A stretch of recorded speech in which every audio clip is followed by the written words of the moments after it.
Hello, tu écoutes ici un extrait du prochain épisode de Deux vraies vies. Si cet extrait t'a plu, fonce découvrir l'épisode complet dès sa sortie. Bonne écoute! On avait un équilibre professionnel un peu plus équilibré, ça veut rien dire, mais si on avait davantage d'équilibre professionnel, on ressentirait aussi moins le besoin de partir à l'autre bout de la planète, se dorer sur une plage pour 15 jours. On se dirait, je vais pas refaire de la rando en Lozère parce que ça me fait tout autant de bien. Et effectivement, une fois par an, je pars peut-être beaucoup plus loin, plus longtemps, pour 4-5 semaines. Ce sera mes grosses vacances. Ou faire une coupure entre deux métiers ou entre deux... alors, c'est pas toujours facile à gérer. Ça dépend de l'âge, ça dépend de si tu as des enfants, ça dépend de ta situation professionnelle, bien sûr.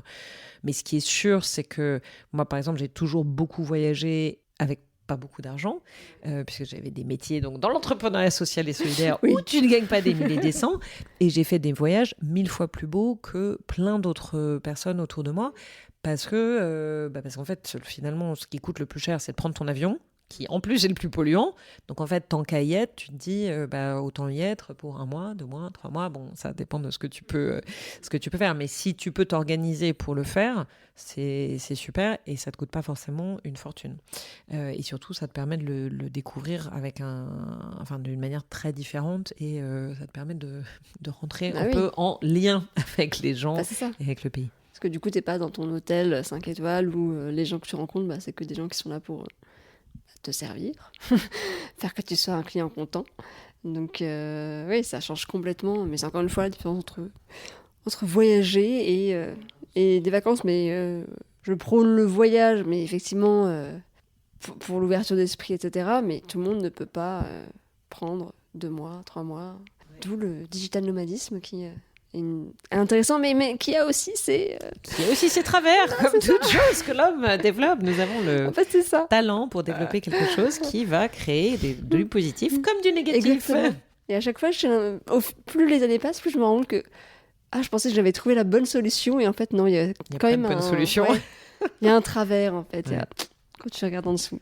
Bon, voilà. Eh bien, je ne sais plus où on en était, entrepreneuriat social, et maintenant, coaching. Ah oui, alors donc, là, on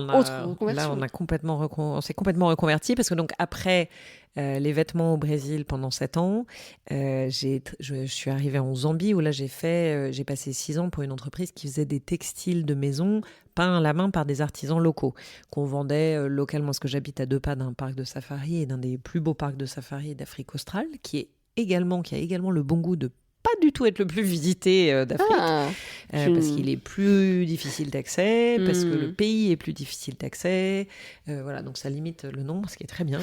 Et donc on vendait localement, mais aussi à l'étranger, et donc j'ai travaillé pour eux pendant 6 ans. Et comment tu as eu cette opportunité-là ?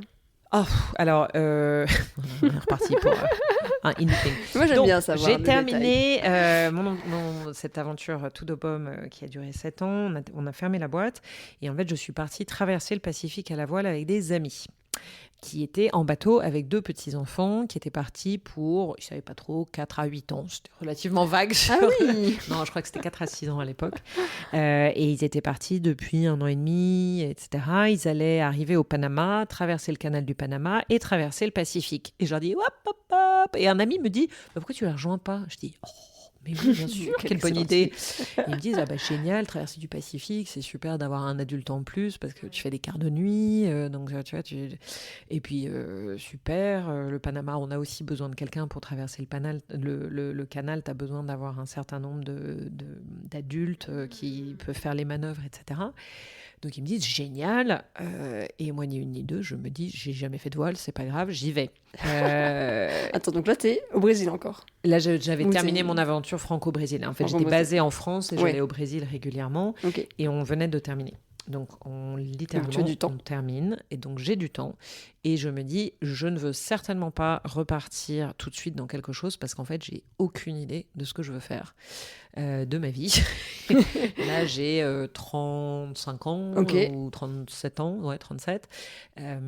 Et je me dis, prends un peu de temps, justement, laisse le temps au temps pour que ça émerge. Parce que là, ça a été un peu le rouleau compresseur. Je veux pas me relancer dans une grosse boîte, je veux pas forcément me relancer dans l'entrepreneuriat social, je veux pas forcément manager des gens de nouveau. En fait, bosser toute seule, ça me va bien, peut-être.